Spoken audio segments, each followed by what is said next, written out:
saya perawat yang bertugas pada pagi hari ini, Bu, dari jam 8 sampai jam 2 siang ya, Bu.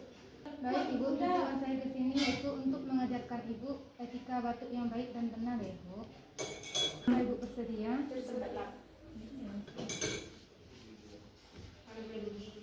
Oh, tunggu, saya akan mencetakkan ya.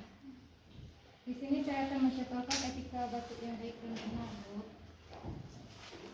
Yang pertama dengan menggunakan tisu, Ibu. Salsa. Baik, Ibu, ketika Ibu batuk atau bersin, Ibu tutup hidung Ibu dengan menggunakan tisu ya, Ibu, seperti ini. Ya, gitu. Cara yang kedua dengan menggunakan lengan bagian dalam ya, Ibu, seperti ini. Ya. Terakhir kita menggunakan hand sanitizer untuk membasmi tangan, ya, Bu. Dirusak dulu. Nah.